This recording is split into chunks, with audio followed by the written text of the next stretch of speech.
Diretamente de Serra Negra do Norte, o correspondente Donaldo Nazário Serra traz as notícias mais relevantes, conectando você aos acontecimentos que impactam a vida de toda a população.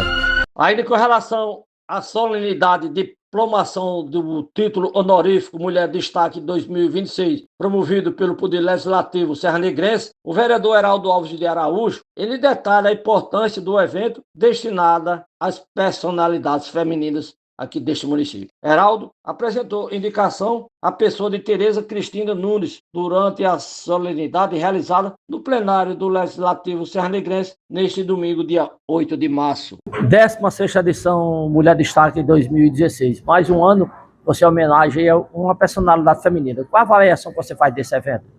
Muito bom. Eu sempre gosto de parabenizar a colega vereadora Ana Karine por proporcionar esse momento, onde todos nós, vereadores, já podemos homenagear várias mulheres aqui com história, com destaque, que é o retrato de todas as mulheres serranegrenses. Então, eu acho que é um momento muito oportuno, aonde a gente tem essa oportunidade de apresentar nossas agraciadas, como já disse, que é o retrato de todas as mulheres, que com certeza toda mulher tem um destaque. Então, esse dia 8 de março, Dia Internacional da Mulher, a Câmara Municipal de Vereadores de Serra Negra tem essa oportunidade, e aqui a gente também se sente muito feliz de prestar essa simples e justa homenagem.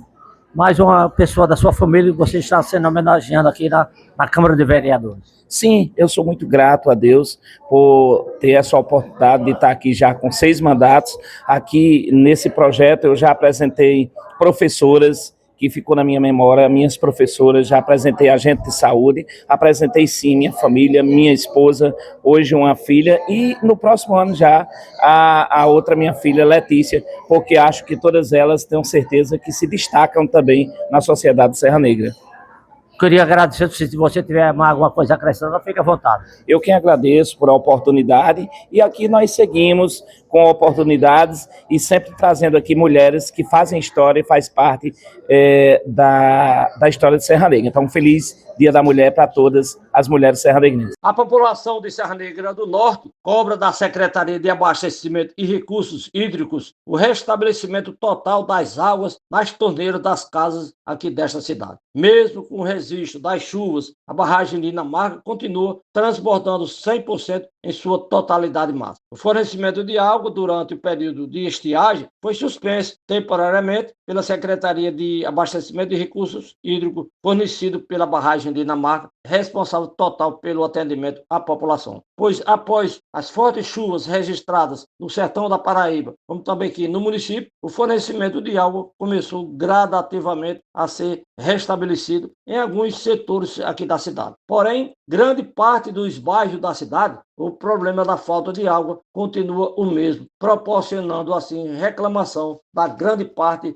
dos moradores de Serra Negra do Norte. Continua repercutindo bastante em Serra Negra do Norte a ação do arrombamento de um ponto comercial no centro da cidade de Serra Negra do Norte. Pois bem, a loja de eletrodomésticos, que foi alvo de arrombamento na madrugada desta segunda-feira, no centro da cidade, as investigações da Polícia Civil continuam no sentido de identificar o elemento que conseguiu entrar no comércio após violar o teto de gesso do imóvel. O elemento teria acessado o interior da loja pelo forro, evitando a entrada principal do estabelecimento comercial. Apesar da invasão, o elemento conseguiu levar apenas um aparelho celular pertencente à empresa. Pelas imagens iniciais e analisadas, o suspeito aparenta ser uma pessoa jovem, de estatura mediana, usando camiseta, cobrando o rosto e a cabeça com o próprio tecido da roupa, numa tentativa de não ser reconhecido pelas câmeras de segurança instalado no interior da loja. Segundo o proprietário da loja, episódios semelhantes já ocorreram recentemente em outros estabelecimentos comerciais aqui no centro da cidade, aumentando assim a preocupação dos comerciantes da região. A Polícia Civil segue investigando o caso, porém o suspeito ainda não foi identificado. O proprietário da loja de eletrodomésticos, ele faz assim um desabafo sobre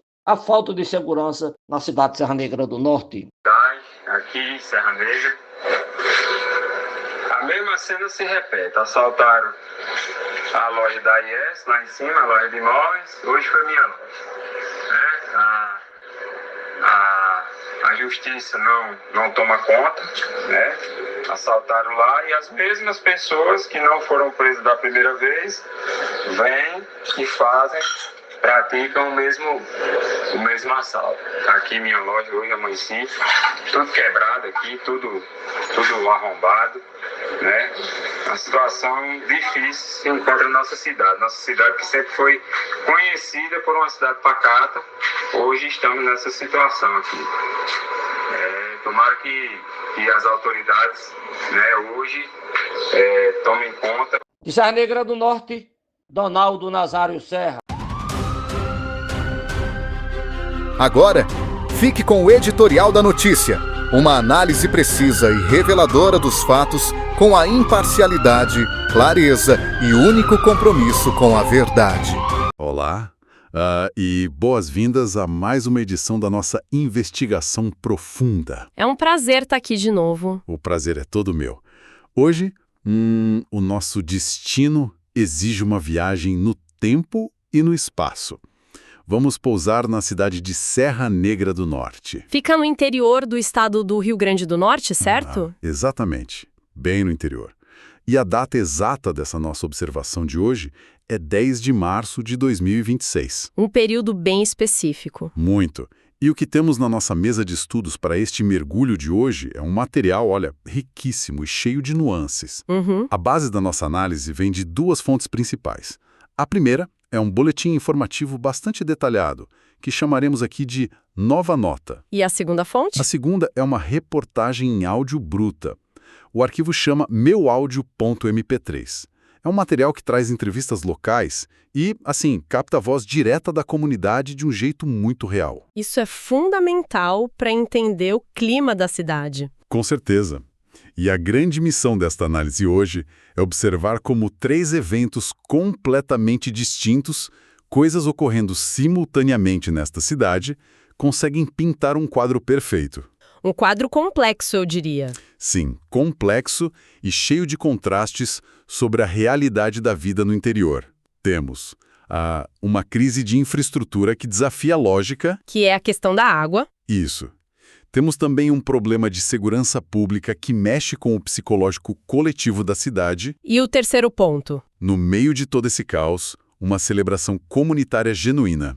O grande atrativo dessa nossa investigação é perceber que Serra Negra do Norte funciona aqui como um verdadeiro microcosmo. Um microcosmo do Brasil, talvez. De certa forma, sim. Para quem nos ouve de grandes metrópoles, os relatos podem soar inicialmente, como um simples compilado de notícias paroquiais. Aquela coisa de cidade pequena. Exato. Mas as entrelinhas sociológicas e o impacto psicológico desses acontecimentos são monumentais. Não é pouca coisa. Não mesmo. O objetivo não é apenas listar o que aconteceu, mas preparar o terreno para investigar profundamente como as falhas de infraestrutura, o avanço do medo e a necessidade humana de reconhecimento social se cruzam. É uma teia muito bem amarrada. Tudo isso acaba moldando a identidade de uma comunidade que se encontra sob forte pressão diária. É, no fundo, um estudo de caso sobre como a sociedade continua operando. E se apoiando, né? Sim, se apoiando em suas instituições sociais, mesmo quando os serviços mais básicos entram em colapso total. Certo, vamos desempacotar isso. Vamos lá. Começando com o primeiro grande tópico que nossos materiais trazem. Trata-se de um dos paradoxos mais frustrantes que já cruzaram a nossa mesa. A crise no abastecimento hídrico. Exatamente. A Nova Nota descreve uma situação, no mínimo curiosa.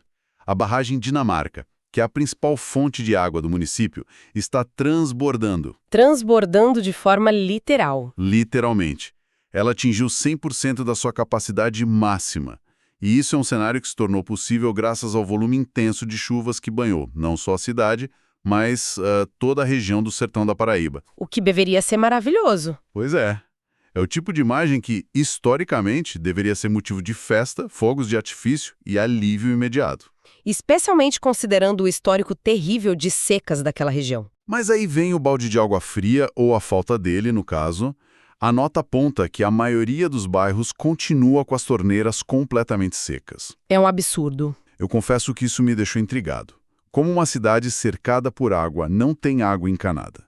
Qual é a justificativa oficial para um gargalo tão brutal entre a barragem transbordando e a casa das pessoas? Olha, a explicação reside em um colapso puramente administrativo e burocrático, Burocracia travando o básico. como sempre. Tudo liderado, segundo as fontes, pela Secretaria de Abastecimento e Recursos Hídricos. O que ocorreu foi que, durante o período de estiagem anterior a essas chuvas, o fornecimento de água que vinha dessa barragem precisou ser suspenso temporariamente. O que faz sentido no momento de seca. É um procedimento padrão quando os níveis caem criticamente. A grande falha que agora gera essa crise absurda é a incapacidade do poder público de reverter a suspensão com a mesma velocidade com que a natureza resolveu o problema da seca. A chuva foi mais rápida que a caneta do gestor. Exato. A barragem encheu rapidamente, mas o sistema de tratamento e distribuição não acompanhou o ritmo. O restabelecimento está sendo feito de forma extremamente lenta e gradativa. Eles estão priorizando quem? Apenas alguns setores isolados. Enquanto isso, a maior parte do município assiste a água transbordar lá de longe, mas não consegue lavar um copo em casa. Para quem nos ouve, visualizar o tamanho do absurdo e, o nível de frustração que isso gera no cotidiano. É difícil até de imaginar a raiva. Imagina só. Pensem na seguinte analogia. É como ter a posse de uma geladeira imensa, completamente lotada com as melhores e mais variadas comidas imagináveis. Um banquete. Um banquete. A porta dessa geladeira é de vidro, permitindo que toda a comida seja vista em detalhes por quem está de fora. Você olha e vê tudo ali. Mas existe um detalhe cruel. A porta está trancada com um cadeado de aço, a chave está com o administrador da casa, e esse administrador avisa que vai liberar a comida gradativamente. Enquanto todos ao redor já estão passando fome há meses. Exatamente. É uma situação de enlouquecer qualquer comunidade. O boletim relata que a população está cobrando uma solução imediata. E com toda razão. Fica fácil entender a revolta quando o recurso vital está logo ali, visível a olho nu. Essa analogia capta perfeitamente o cerne sociológico do problema, que é o conceito de escassez em meio à abundância. É muito pior do que só escassez. Muito pior. O nível de indignação pública que ferve em Serra Negra do Norte neste momento é qualitativamente diferente da tristeza que acompanha uma seca. Porque a seca é incontrolável. Isso. Quando a falta de água ocorre por ausência de chuvas, a comunidade tende a absorver o golpe como uma fatalidade climática. É o tempo, é a força da natureza, é algo contra o qual nós humanos não temos controle absoluto. Dá para culpar o céu, mas não dá para brigar com ele. Exato. Há sofrimento, claro, mas há também uma certa resignação coletiva. Agora, quando os mananciais estão transbordando, quando a chuva já fez a sua parte de forma farta e generosa, a percepção muda drasticamente. A torneira seca deixa de ser um fenômeno natural. E passa a ser lida exclusivamente como negligência, ineficiência técnica e falha administrativa. A dor física da falta de água é multiplicada exponencialmente pela frustração de perceber que o obstáculo é puramente humano. E é impossível não pensar no desgaste brutal que isso causa na relação entre os moradores e as autoridades locais. A confiança vai para o ralo. Literalmente. A paciência deve evaporar muito mais rápido quando a solução parece óbvia e acessível. A água bate na porta, mas o serviço público não deixa ela entrar. Se conectarmos isso ao cenário geral, Certo. a quebra de confiança nas estruturas de gestão nunca fica restrita a um único setor. É um efeito dominó. Quando o cidadão percebe que a secretaria não consegue resolver o problema da água, que é o elemento mais básico de sobrevivência, instala-se uma sensação persistente de que os sistemas de suporte da cidade como um todo estão falhando. Ou prestes a falhar a qualquer momento. Exatamente. Esse sentimento de vulnerabilidade sistêmica nos leva diretamente ao segundo ponto crucial dos nossos materiais, Que é uma outra face bem pesada dessa história. que expõe essa quebra de contrato social. a perda dolorosa da inocência da cidade no que diz respeito à segurança pública. Isso nos leva diretamente ao caso do centro comercial. Traz um relato criminal que eu diria ser quase surreal, se não fosse tão grave. É uma história bem inusitada. Nós temos informações sobre um arrombamento na madrugada de segunda-feira. O alvo foi uma loja de eletrodomésticos. Bem no centro da cidade. Mas a nota descreve um cenário que foge bastante daquele assalto clássico à mão armada, com porta quebrada de frente para a rua. Eu li os detalhes sobre o método de invasão, mas queria que a gente explicasse isso para quem está nos ouvindo. O que exatamente as câmeras registraram, né? Isso. O que torna o crime tão particular. O que é fascinante aqui é o nível de amadorismo misturado com uma audácia destrutiva impressionante. Uma combinação perigosa. E a desproporção absoluta de toda a ação. O suspeito não tentou violar a porta principal do estabelecimento. Ele ignorou a porta. As câmeras de segurança internas flagraram que o indivíduo invadiu a loja pelo teto. Pelo teto.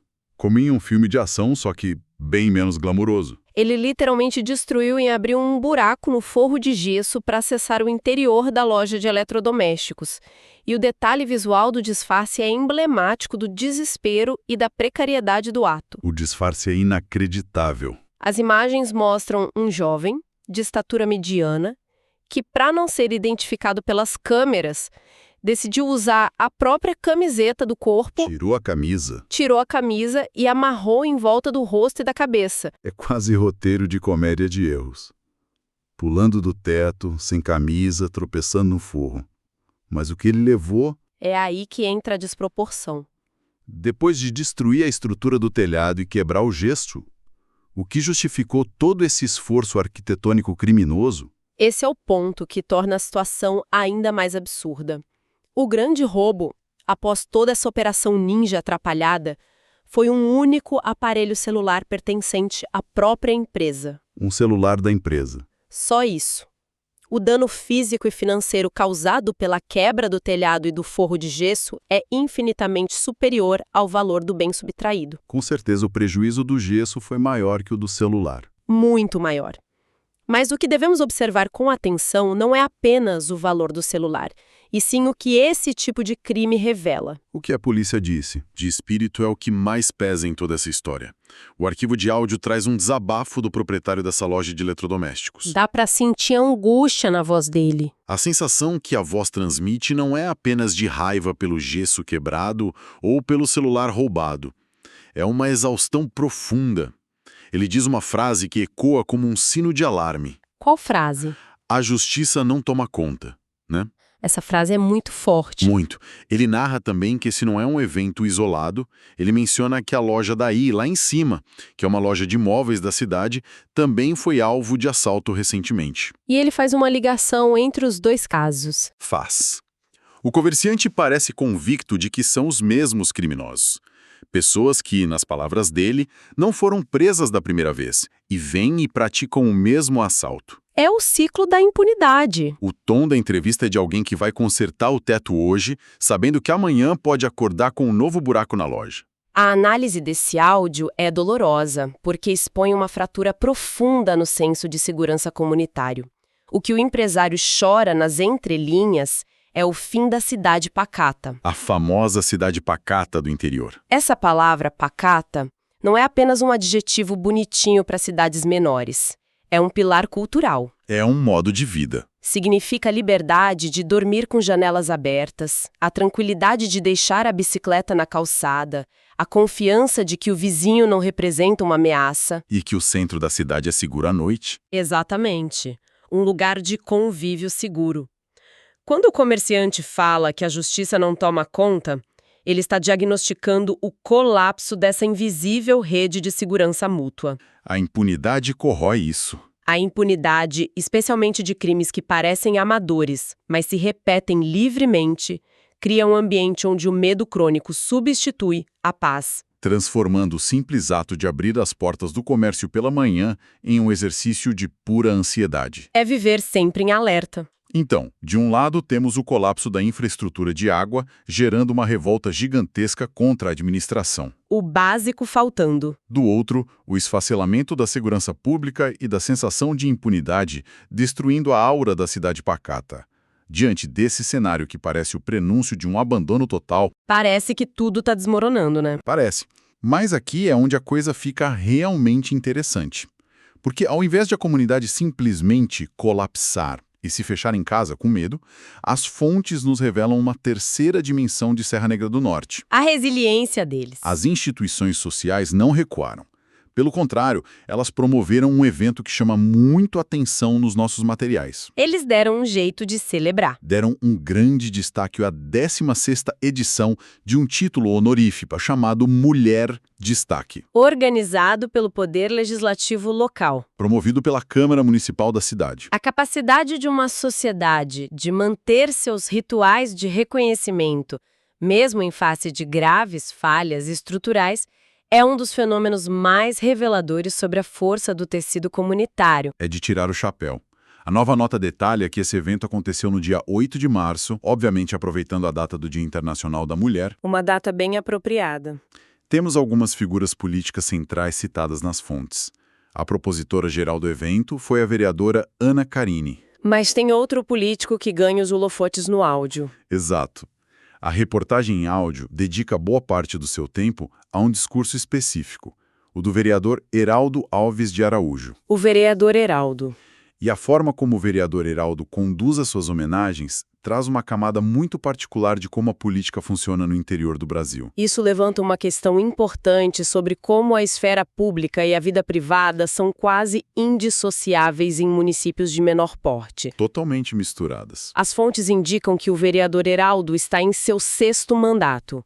Ou seja, ele é uma figura que respira a política local há muito tempo, com raízes profundas na comunidade. Ele conhece todo mundo e todo mundo conhece ele. Na solenidade deste ano, a homenageada indicada por ele foi a senhora Tereza Cristina Nunes. Mas ele não para por aí. Não. No próprio discurso captado no áudio, ele faz um retrospecto histórico das suas indicações ao longo dos anos. Ele relata com enorme orgulho que, nessas 16 edições do prêmio, ele já concedeu a honraria a diversas mulheres do município. Professoras, agentes de saúde. Pessoas fundamentais para a região, mas de forma bastante aberta, ele também menciona homenagens à sua própria família. É justamente nesse ponto que eu queria tocar. Ele não esconde, né? Porque ele não esconde isso em momento algum. No áudio, ele menciona que já homenageou a própria esposa em anos anteriores. Neste evento específico de agora, também havia uma filha recebendo homenagens. A família toda envolvida. E ele termina a fala fazendo um anúncio que eu achei, no mínimo, curioso.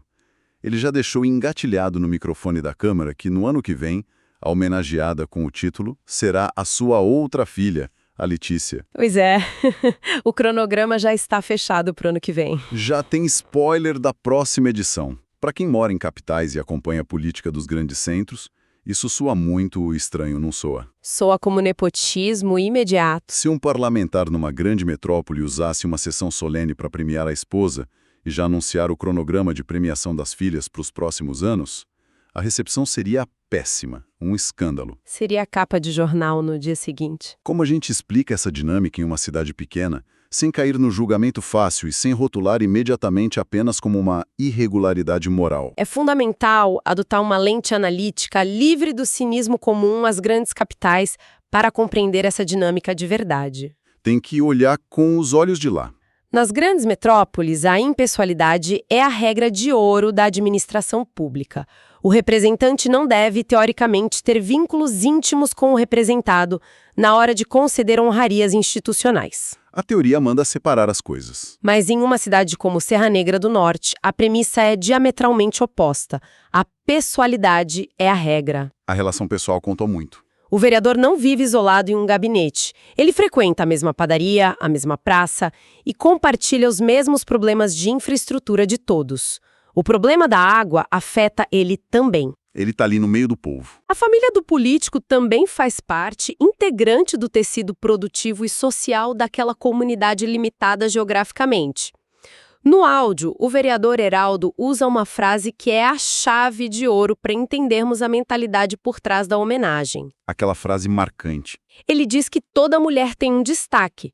Ao premiar professoras locais, agentes de saúde, a esposa e as filhas, ele está validando o esforço cotidiano de pessoas que sustentam a vida naquela localidade. Então a leitura é outra. Não é visto lá como um favorecimento obscuro, mas sim como uma declaração pública de afeto e de reconhecimento de laços de sangue e de convivência que, no interior, são a base da confiança social. Confesso que a naturalidade com que ele fala da Letícia para o ano que vem é cativante. De uma forma sociológica, claro. Ele fala com muito carinho. Ele fala em prestar uma simples e justa homenagem, buscando retratar ali todas as mulheres serranegrenses. Existe uma beleza genuína no fato de que, em um domingo, com as torneiras secas, E os lojistas preocupados com o teto de seus comércios. o legislativo e a população ainda se mobilizem. Eles vestem suas melhores roupas e lotam a Câmara para aplaudir de pé a trajetória de vida das pessoas da própria rua. É um contraste enorme com o restante das notícias que a gente analisou. É o retrato de uma resiliência que depende muito do reconhecimento mútuo. Quando o serviço que deveria ser impessoal falha, A distribuição de água, a investigação policial. o que sobra para manter as pessoas unidas, sobra o serviço pessoal. Sobra o afeto, o pertencimento, o ato de olhar para o vizinho ou para o familiar e afirmar publicamente que a vida dele tem valor e tem destaque. É a cola que segura a sociedade. As instituições formais de infraestrutura podem estar passando por um momento terrível, mas as instituições sociais de amparo emocional continuam funcionando a pleno vapor. Eles não desistem de celebrar. E, em muitos casos, são essas celebrações que impedem a desintegração total do ânimo da comunidade. Então, o que tudo isso significa? Fazendo um balanço das nossas fontes de hoje, tanto o boletim informativo detalhado quanto a gravação dos moradores. O áudio e a nota. Não nos deporamos com a radiografia densa e contraditória de Serra Negra do Norte. Vimos o drama insano de uma cidade banhada por chuvas e com o reservatório transbordando, mas que padece com torneiras vazias devido à lentidão burocrática. A água que se vê, mas não se bebe. Exploramos o medo latente nos relatos de um centro comercial que perde a sua característica pacata.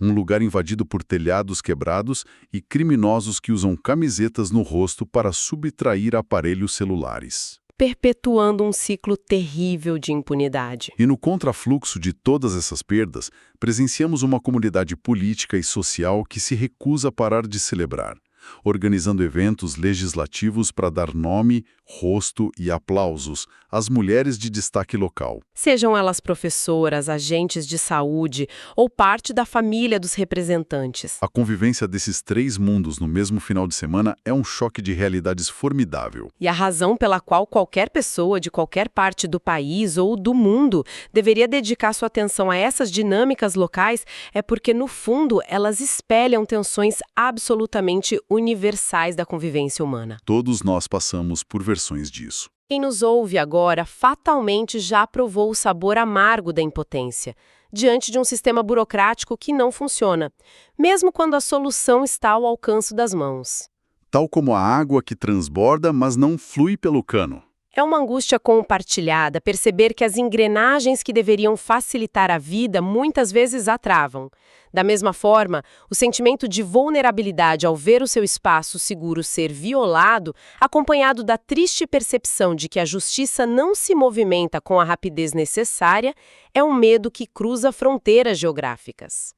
O medo de perder a nossa cidade pacata. Mas, acima de tudo, a lição mais valiosa que podemos extrair é a necessidade instintiva que temos de buscar refúgio na comunidade, a urgência de celebrar as pequenas vitórias, de honrar as pessoas que admiramos, é o que constrói a nossa âncora emocional. É o que nos mantém de pé. Qual seria? Se as estruturas fundamentais geridas pelo Estado, como fornecer a água que já está na barragem e garantir a segurança das lojas que movem o centro comercial, continuarem a falhar e gerar um sentimento de impunidade, até que ponto as celebrações honoríficas do Poder Legislativo conseguem sustentar a confiança e o tecido social da cidade?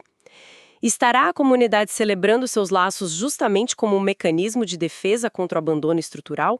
Uma provocação excelente e que resume perfeitamente a tensão entre a presença do Estado e a resistência da comunidade. Um convite irrecusável para pensarmos até que ponto o calor humano consegue compensar as rachaduras da infraestrutura ao nosso redor. É uma balança delicada. Com essa pergunta ecoando, chegamos ao final do nosso mergulho de hoje. Agradecemos imensamente a companhia de quem esteve conosco durante toda essa exploração das camadas de Serra Negra do Norte. Foi uma análise muito produtiva. Esperamos que tenha trazido reflexões tão fascinantes para quem nos escutou, quanto trouxe para a nossa própria mesa de estudos. Continue investigando as histórias invisíveis ao redor de vocês e até a próxima análise. Você acabou de acompanhar as principais notícias de Serra Negra do Norte com o correspondente Donaldo Nazário Serra, que há mais de 50 anos vem levando informação com seriedade, compromisso e credibilidade a toda a comunidade do Seridó do Rio Grande do Norte e da Paraíba.